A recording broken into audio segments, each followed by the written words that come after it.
good evening, ladies and gentlemen. Welcome to another edition of Show Thyself a Man, and here with a special guest, Coach D. Tell us a little bit What's about going on, bro? Coach D? brother. Yeah, man, Coach D. Some brothers call me Jonathan or Zerubbabel, either one. Man, I'm a local guy here in Dallas, Texas. Own a business, Athletic Zone. Been here probably 15 years now in Dallas, originally from Fort Worth. Husband, family of four, four kids, so 6 of us total. Man, just, doing what I got to do, set the example for our people, obviously, through my actions, not just through my words. But, man, yeah, just, regular old guy just putting his foot forward, man, trying to make it happen. Foot forward, man, I must say, bro. And yeah. I definitely, like I said, I follow your work, and it's definitely appreciated that you getting us involved in health. You know what I'm saying? Getting that. So you're a movement coach, right? You're like you not just working out and all that. It's about movement and getting that blood flow and making our bodies in tune. Yeah. Because I'm so you say movement. I deal with a lot of athletes, man, and so like when it comes to athletes, it's every sport is movement based. Whether you swim, whether you throw, you run, you jump, it's movement based in some form. Obviously, I deal with general population as well. Okay. And of course, to get in shape, you have to move. One of the first principles they taught us in school was use it or lose it, right? So right. But yeah, when it comes to the movement specialist stuff, I really use that more toward the athletes. When it comes to like the general population, although movement is involved, that's more about lifestyle changes and so forth. Right. I'm currently in med school right now to become a chiropractor, and I'm still learning. You know what I mean? Yeah. I'm still learning, and it's a deep industry, man. It goes deep. Our health, and especially us dealing with our DNA. Yeah. You know what I mean? Dealing with certain things within our people that it hasn't been taught to us for a reason, but it hasn't been taught to us, and I'm trying to bring that to the table. Yes, sir. Well, yeah, definitely tilt my hat to that, man. Are you an athlete yourself? What did you play ball? Yeah, I still compete. I still do jiu-jitsu. But I grew up in athletics, just like most of us, playing sports. Ironically though, like I feel better now, as an older athlete than I did as a younger athlete, because I have a different, diet now, biblical diet for the most part. Biblical diet, not for the most part. But on top of that, I've been able to even elevate even more with the knowledge base that I have now. So, yeah, I'm definitely, still an athlete as far as like competing. But, being an athlete to me is like, it's simple, it's easy in a sense compared to all the other stuff that we got to deal with in life. So. Oh, yeah, most certainly. Yeah. This part of the segment is what I call, how they say breaking the ice? I call this glacier. This is a glacier. Already, yeah. I jump right in. Yeah, I jump right into brothers just, to get the movement going and conversation. How do you define manhood? Manhood, man, it's crazy because when you sent me the question a few days ago, the first thing that comes to my mind is a scripture. The scripture, First King, show thyself a man, right? And so, so that's the first thing that came to my mind. But it was really on a surface level in the sense of like, we know what the scripture says. It tells us to walk throughout the earth, keeping the commandments and showing ourselves and proving ourselves that we're men of God. Because without that, then, for us, you're not a man if you can't do that, right? Right. But then as I went back, I had my wife, I told my wife, hey, read it back to me right quick. And as she read it, I was just listening to the scripture. And, and if you read it again after this conversation, you'll see what I mean. Manhood is also, it's all what we just said, because he told us we'd be prosperous if we did those things, no matter what we put our hand to and so forth. But as that scripture literally was happening during that time, it was Father basically giving that down to the sons. Right. And manhood at that time, it was an inheritance. So manhood is an inheritance first and foremost, because it has to be taught to you, like we talked about earlier, like it's just now really being taught. It had to be taught to us by someone. So it was an inheritance. So manhood was an inheritance, and he told him, if your children keep my ways as well, right, then the throne won't leave Israel. So like it's more than just an individual accomplishment, right? To say, well, manhood is I did this, and manhood is I did that. Manhood is an inheritance. So that means it's also something that could be passed down. right? Yeah. So if I say I'm a man, or am I passing that down to my children and to my sons? Yes, sir. Yo, that is literally the basis of this brand. You know what I'm saying? And man, I've had dreams about it. I've had, you know what I'm saying, people tell me, giving me clues and hints on the, bigging me up for what I'm doing as far as this brand is concerned. But that's it, man. And Yeah, a lot of us grow up with or so we think we grow up with the lack of experience or the lack of examples or whatever. But that led me to, have the mind of, okay, well, let me get on board and get some brothers together so we can do that. yeah, And give our right. different Yeah, perspective. Yeah, pass it on. You know what I'm saying? right. Yeah, because since they say we haven't had it, which I mean, we have to agree that we haven't had it, especially according to the standards that we're talking about. Mhm. Well, okay, if that's the case, what we're gonna do about it? Yeah, exactly. Yeah. Exactly. Yep. So with that being said, who has been an influence in your life growing up as a young man, or who has had an impact on your definition of manhood growing up? Man, it's crazy. So my mother had me when she was 17 years old. So Mhm. she had to give me up at birth. Father went to prison, you know what I mean, all that type of stuff. So my grandmother raised me. But my Mhm. grandmother, she's one of the old school grandmothers, not the new school grandmothers, one of the Right. old school grandmothers, yeah, from Gulfport, Mississippi. So Oh like, yeah. yeah, exactly. So real deal grandmother. Um, you know, March with Martin Luther King. She did all type of stuff in her life, man. But she was the catalyst for everything that I am, in a sense of like my mindset, not necessarily the manhood part, but the mindset definitely came from my grandmother, Mhm. Gwendolyn Smith. So nobody can ever take claim to that other than the Most High, right? But he didn't want to put in my life. So that's who guided me initially, who gave me that fire to be like, I'm for my people regardless. Like, and I had that since a young age. Didn't Yeah. know where it was going to lead to, right? Didn't know I was Israel and stuff like that. But I had that mentality. Started with her, but I saw negative stuff too. So I saw bad influences, and so we always want to talk about the good influence, but the bad influences and the things that you do in your youth show you like, okay, that's not it. I've Mhm. done that already. I can speak from experience because my father wasn't there, right? Even though he did come around at times, but because he wasn't there, of course, you get caught up with the wrong crowd, the gangs, Yeah. the homies, whatever it is you come up around, and you do the things y'all do, and you learn from those things, right? Some of the bad stuff, but you don't necessarily. Some of us we grow from it. Some of us we get out. Some of us we obviously see a lot of men who are probably our age are still stuck in that lifestyle.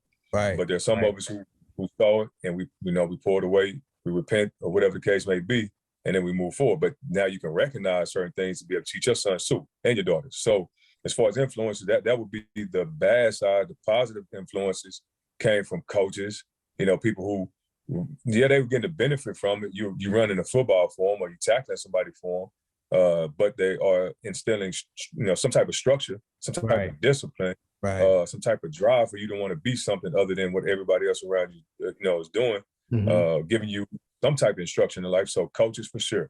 I had teachers, professors, man. Like I was never one to shun. Maybe when I was like in 8th grade, I was kind of bad, whatever. And like this one principal I ain't get along with. But other than that, man, I was never one to shun my teachers and educators. My grandmother taught me better. Yeah. And so I always listened to them. So when it come to education, I had those influences. When it came to just being tough, I had my uncles, to show me how to be just a tough, be a young boy, be a man. Mhm. In a sense of that type of life, right? Yeah. And Yeah. then I came into, adulthood as a man, still going through trials, tribulations. You start having spiritual leaders, and brothers that you connect with, and those became the influences, and that's where we are right now in the season of our life. The most I told Moses, we're gonna live to 120. I'm Mhm. 39 years old, so I've only lived almost 1/3 of my life. You know what I mean? So I still Mhm. got 2/3 to go. So it's like we babes still in a sense. Oh We yeah, still got, most if we certainly. live, yeah. So if we live, we still got a lot of manhood to prove. What? Yeah, yeah. So I mean, for me, the influences came from those, and then also just my own development and Yeah. reading. I became my own influence because I know you don't mind me bringing up scriptures, but the scriptures say, when you come to serve the Lord, prepare yourself for temptation, and that each Mhm. one of us are going to have to prove ourselves. So you have to study. You got to do the things that you read about, and when situations come up, I made a lot of mistakes, but I also made some good decisions too. And so you just learn it from both, and then you just keep on like striving and trying to become the man you're trying to be. Yeah, yeah. Study to show yourself approved, man. And that's when it all boils down to it. As we get into that man age, when we get 20 and up, it's really our responsibility. You know what I'm saying? It's like it's no longer can we be like, oh, I didn't have examples. I didn't have. Once you have it's like a understanding that you are a man. You're supposed to be taking on some responsibilities. It's on us to look for those, examples, those guides. You know what I'm saying? Yeah, I'm about to say, like, when you're reading the scriptures, a couple of brothers in the scriptures who were the same way. Moses had somebody under him. All our forefathers, they always had somebody under them learning and taking on that next, going to be the next one up. Yep. So, we should all be like that. Yes, sir. Yes, sir. What important lessons would you share with us that you've learned growing up as a young boy into manhood? And any whether it be from your coaches, teachers, grandmas, or whatever, what was one of the most important lessons you've learned, if you could share with us? Well, I think the most important lesson that I'm still learning, I think a lot of people have to learn, is the mindset of endurance. Because we want it right now. Obviously, we know what culture we live in, and we've been beat down so long. We're ready for something. We're ready to win. We should be ready to win.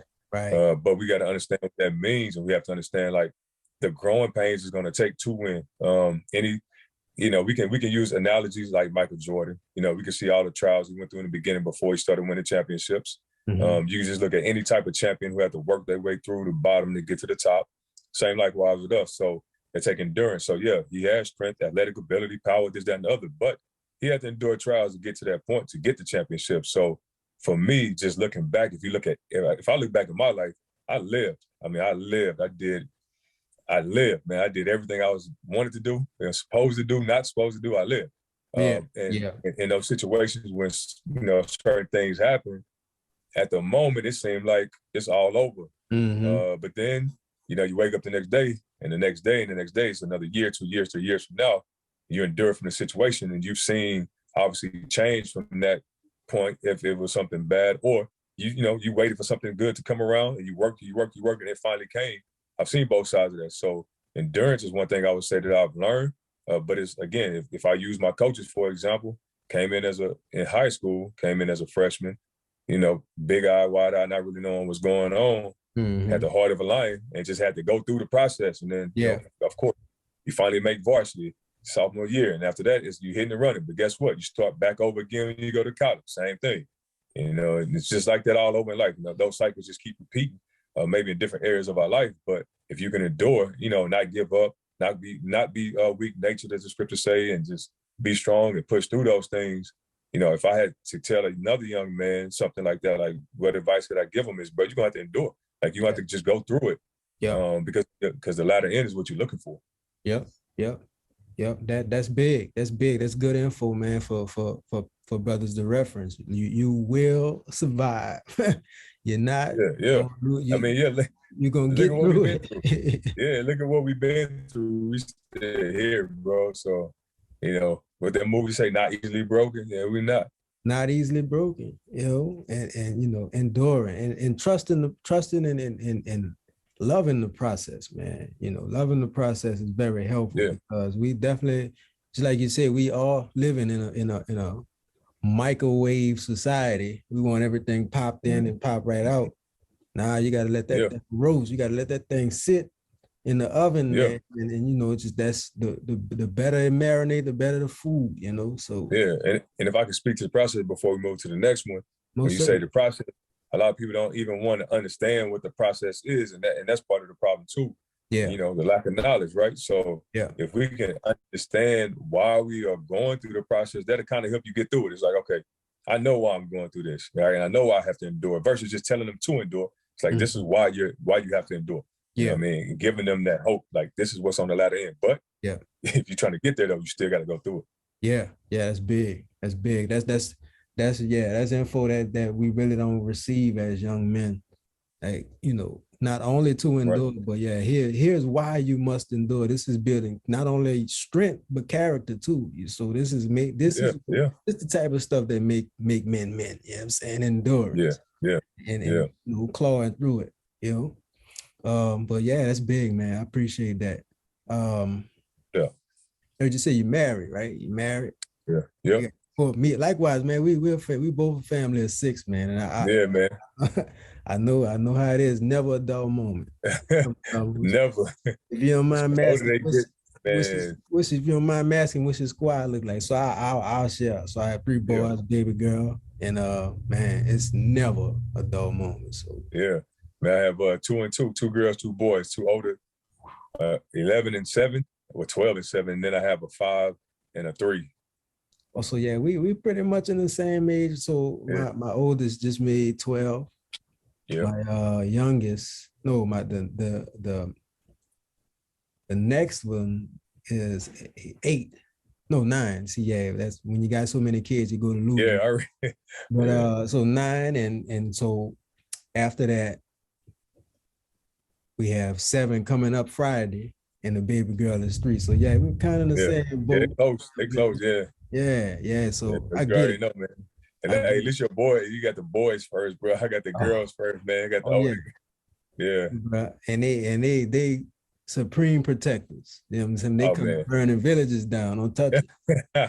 You know about that. Yeah. I got my hat on, so I ain't gonna go into too I much. got you. I got you. Yeah. How long have you been married? If you don't mind me asking. Man, I met my wife in 2003. We've been together since, we were young in college or whatever, but we officially got married as far as paperwork 2014. But I Mhm. mean, that's just official paperwork. Since we've been together, basically we've been married. Yeah, no doubt, no doubt. What's your thoughts on manhood as it pertains to marriage and fatherhood? Man, I mean, if I could systematically like put a marriage together and a husband and manhood within it, I would, but it's gonna be different for all of us. There's rules and regulations within a marriage that'll help you as a man to guide your household, Yeah, guide your children, you know what I mean? And those things should be the principles. But within that, life is sporadic. You don't know what's gonna happen, especially dealing with the children. right. So being a man and being an example to them, that's the first thing that matters is what they see and what they know their father to be. Right. Otherwise, you won't have respect anyway. And so that would be the first thing is making sure that you're straight as a man, because how can you lead if you're not? I think that's going to be the most important thing. And then beyond that, when you start dealing with the children, well, guess what? You have the wife to help you. So that means your wife got to be on board with what you believe, what your foundation is, and so forth. Yes, sir. Of course, y'all supposed to be a team, Yeah, right? So if y'all a team and y'all getting things done, when it comes to the children, they'll see that. Obviously, they'll have a certain level of respect, which yeah, that's the strength of the unity of the marriage. yeah. Otherwise, you got the single parent homes, whether it be father or mother, single parent homes, the structure is not really there. And more than likely, the foundation of the beliefs are kind of shaky in a sense, Mm-hmm. because something happened, right? Something happens where there's so many scenarios we don't know. Mm-hmm. But regardless, the mother and the father are not in the same household, and that's the structure that our children need to see. Yeah, And so, man, and I believe most times start with the man. I'm not saying there's no women who don't do what they do. Obviously, in that situation, you get up out of it. right. But in most situations, when the man has control as far as like his actions and then his influence is the main thing in that house. If he can, be the man we talking about and the man that we hoping that the young men who listen to this aspire to be, then he can, pretty much have his household in order. Mm-hmm. Again, dealing with the wife, in a certain type of way, and dealing with the children a certain type of way in order, and everything should be good. But as far as like defining it for just every man, again, just basic principles that we know about, what the man's supposed to do. And then from there, whatever other individual things come up, if you're a man of knowledge, then you'll be able to handle those situations as a man. And especially, I keep saying it as if the man is perfect, where we strive to be. But even when you do whatever it is that you do, if that's the case, you still got to be a man, right? And you got to pretty much, take that hit, do what you're supposed to do, get back up. You already know, righteous man falls 7, get back up. Back up. You get back up, and you don't have time for nobody to feel sorry for you. First off, in where we live, I don't know, where the audience is going to hear this, but where we are here in America, you know how they view us already. So like, we really, as much as brothers want to, reach out for help, And I'm not saying that's wrong. As much as brothers want to be emotional and look for that helping hand and so forth, you got to understand where we are, you know. And unfortunately, we're not in our peace. We're not in our, place of rulership in a sense. So those things are kind of like non-existent in a sense.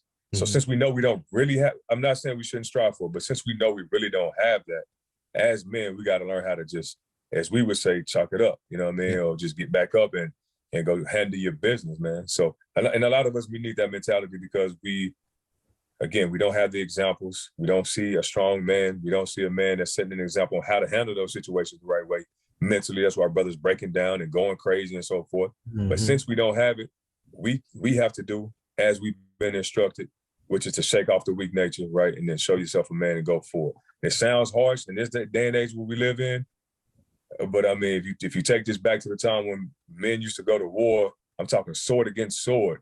I'm talking horse trampling over men, and during those times, ain't no guess sniper. what? You just it's Manhood Is, we right here, right? So during those times, it was a different type of manhood, and they would say, "Well, that's old news," but those men had some things in order, and those are the men that set the world before you that you see right now. So there had to be some principles that they had that make sense that we can apply today. Yeah, man, that's big too. And that kind of leads into the next question. So the things that can assist us in those moments, brotherhood, man. So we talking about war and the armies and all those. We had solid brothers right next to us. You know what I'm saying? That's going. I might slip or whatever. Boom. I got you. You know what I'm saying? But we keeping it moving too. We still not, not going. Yeah. So that's important too. So what's your thoughts on that? How do you feel about like brotherhood and accountability and community as men? Yeah. All right. And that's a lot right there. But I think it means a lot, man. I'll be honest with you. Like, a lot of us, even that's why I said a lot of us, we make mistakes. Even myself, I've done it, you know what I mean? Like broken the brotherhood. But I've also built and strengthened way more. You know what I mean? But that it doesn't mean that there wasn't any struggles in between that. Yeah. But even in that time of breaking, you still understand the importance of brotherhood and unity, regardless of which side that you're on. Right. You understand it, because if you're part of it and you break the brotherhood, you know the impact that you just made, and you know how serious it is. Right. If you're a part of a brotherhood that you help build, and y'all go in battles, and y'all out doing things and conquering, as far as like what we can conquer right now, and helping people to be revived and to see who they are and get life again and things like that. You understand the unity, like you understand the brotherhood and that bond. So it's important. I mean, I don't know any military, any sports team, any companies.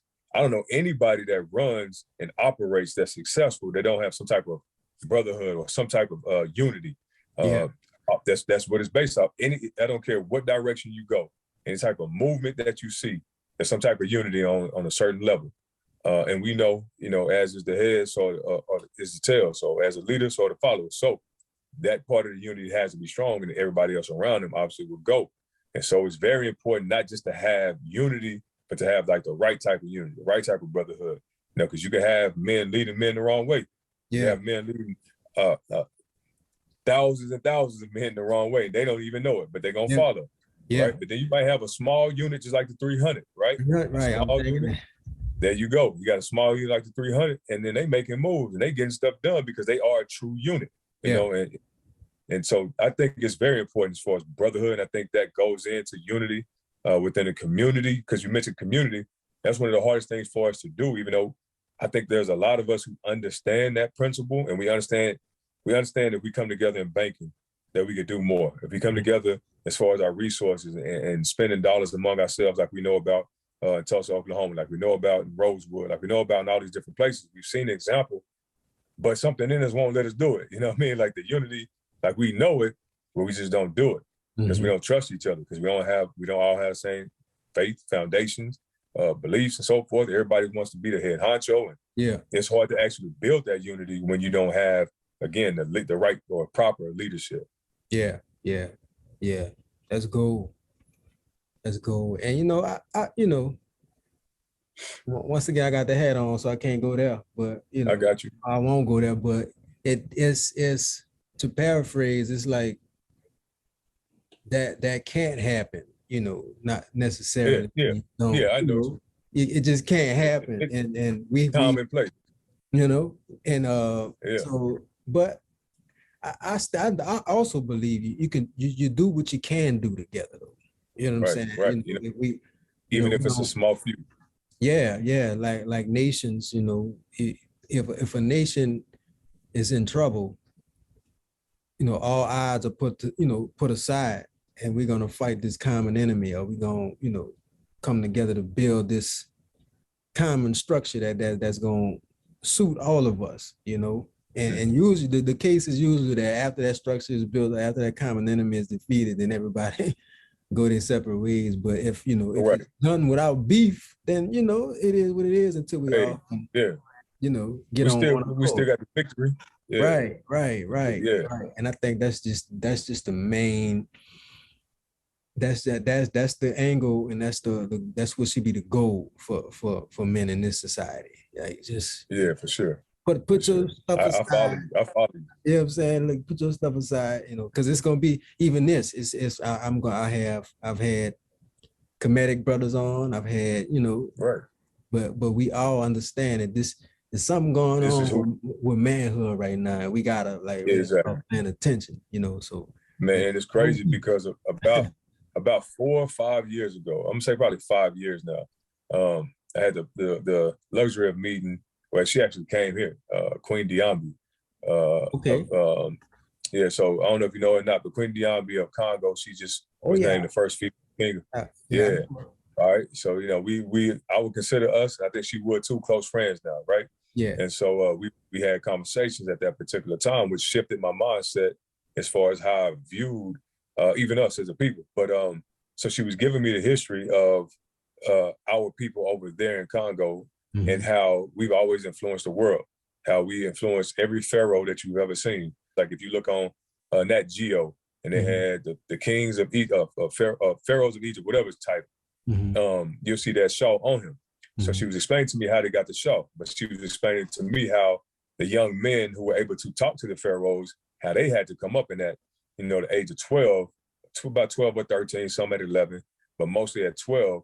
That's the first time they left the mother's home, in a sense, and they had to go and become men. And they had to go through a process to become men. The women don't know what the process is. They're not concerned. It's not their role. But they go through a process from age 12 to whenever they finish that process to come back, and now they're men. So they have like a heritage and a culture to be able to go through those things. And so I think that's something that we lost here. We don't have, again, I said it was an inheritance, like the scripture say. We don't have that inheritance to pass down that manhood. And I believe that's what you're doing. And when I formed Jacob and Sons, it's exactly the same exact mission that you have. So, Jacob and Sons it's a organization that shows you how men help the younger men come up. When you look at the logo, you see an older man hand down, and you see a younger man hand at the bottom. He help pulling them up. All right, so the logo speaks for itself. And so I think if we can adopt that mindset, I mean, you would look at Congo and say, oh, they're underdeveloped. You know what I mean? While we got skyscrapers and all this other stuff over here, but yet they have exactly. But yet they still have processes that we need to be paying attention to. Man, rites of passage, bro. If that's not the top thing that we missing as men in this society, bro, it's like number two. You know what I'm saying? Yeah. I got it's right there. Yeah. To it's like identity, man. Identity as men, and to be able to prove to yourself, like, okay, I whatever I had to do, go through the jungle on my own or whatever it is. Out, you know what I'm saying? And what that does is that instills that godly nature in you. That's when we get into that, that 82-6, you know what I'm saying? Walking my head a whole different way, and I'm seeing with a different eye now. So so man, that's big. But rites of passage is a big thing. And for side note, the inside joke, I was watching that class when she came, and I saw that, and that was big. That was big to even you know, to even witness. And it's like you see I was able, what I got from that was glimpses of coming together, like, you know, Right, we exactly. know we all over the place, but you know, people recognize who we are more than we do, you know what I'm saying? Exactly. So And that's exactly what her message was. She said, "We waiting on y'all." She told me, she was like, "We waiting on y'all." She's like, "We need y'all." She's like, "We can't do what we trying to do without y'all." You know what I oh mean? And yeah, I understand and believe that, yeah, because as we go, because remember, the head is the head. So yeah, we are the head, whether we want to believe it or not. I don't really, I don't really dive in, to like tribes and all that stuff. But you know, something is up with us. You know what I mean? oh And, yeah, and they know. And so if they saying, "Hey, we waiting on y'all, like we need y'all," then they mean it. yeah, man. Like certain group of men influence the world, then something is up. You know what I'm Yeah, saying? exactly. Over and over again. Not just no one. It's over and over Oh, and over. Every, a you can't name a culture, century, even right? when they had us in shackles. Right. Cultures, fashion, all that. You know what I'm saying? Everything, So yeah, technology. yeah, we have to remember brother Joseph, man. Yeah, Come on, he prime pretty example. much this brother been through, and that's going back to what you mentioned previously about, you know, the process and enduring, like what Yeah, that brother had to endure. You know what I'm saying? exactly, bro. So yeah, man. And he the one that set the standard for the Shaw, for the Kings. Yeah, Yeah, no doubt, yeah, no doubt, and the wisdom, man, and the wisdom, yep, and you know that I make my sons read that often. Like they know that. So yeah, it's like yeah, as a man, that's what you want to do, is have stuff prepared. You know what I'm saying? You want to be prepared for stuff you want to be calculated, you want to be focused, you want to be, you know. yeah, So yeah, we that's a often that's a recurring book report we yeah, have to do yeah, here, because that brother really showed ourselves a man. You know what I'm saying? yeah, yeah. That's gonna be stained in their mind for life. And that's good, bro. That's good guidance. Oh yeah, yeah. So lastly, man, what advice would you give your young self? Knowing what you know now, and all the experience you've been through, and everything that you do, what advice would you give your young self? Man, I would advise myself the same way I advise my children. It's like you're gonna be going back to, First King too, man. You're gonna be out here in this world. It's here. You gotta go to school, you gotta do what you gotta do. But you are who you are. Like, and never forget that. And always remember you are who you are, and that you're separate, from a lot of things that you're gonna see. And how you separate yourself is through the things that we teach you. I Yeah, literally just had this conversation with my daughter, and it's like, well, what separates you from everybody else? Give me something basic, and it's, oh, falling out of multitude to do evil. So when I see them doing something, you know what? I'm not going to do it. So if I could teach my younger self, I like I said earlier, I lived. So a lot of those experiences I might not have been able to receive, but would I have been okay without those experiences? Probably so. Because there's other brothers who grew up different than me, and they're doing all right. mm-hmm. But that was my journey for me, so that I could be able to relate to the people that I relate to. But if I could take that same young man and give him instruction and guidance, he's myself today, even though I feel like I'm in a good position, I could be in a higher position. And I know that for a fact. So I would just give him more guidance. I think like I said, life is too dynamic to always just say that there's this one thing. Because you know this because you have children. You witness so many different scenarios that there's never just one piece of advice other than the overall mission, which is to, do what you've been put here and what your purpose is, you know what I mean? And the way you fulfill that purpose is continuing in what you've been taught. And so I would just teach him, like, this is who you are. This is what your mission is, and just guide him better. Wonderful, wonderful. That's grand. Well, I think that's all we got for tonight, dear brother. Oh, man, that's good. That's good, man. I love it, man. I love it. Man, I love it. I think once again, brother, I appreciate you stopping through. What's next for Coach D, man? Where could the people follow you, man? What could they Man, find? you can follow me on Instagram at Coach D _ mentor. What's next is, man, like I said, I'm in med school right now.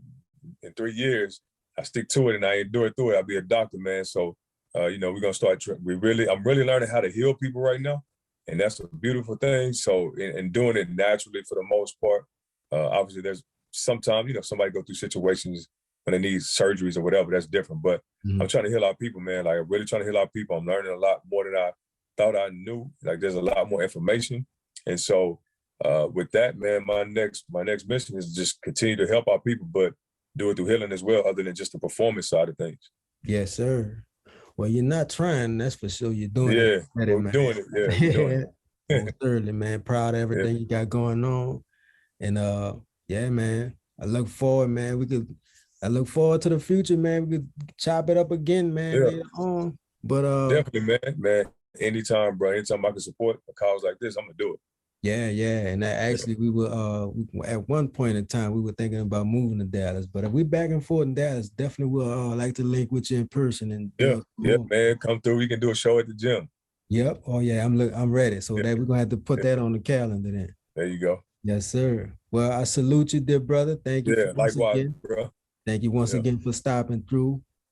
And look, congratulations. I'm speaking that in existence. Doctor. Yeah, let's go. Yeah. Dr. Coach D. There you go. You know what I'm saying? All right. But all right, bro. Dear brother, you have a wonderful evening. Hey, man, appreciate you having me on, man. Keep it up, bro. No doubt.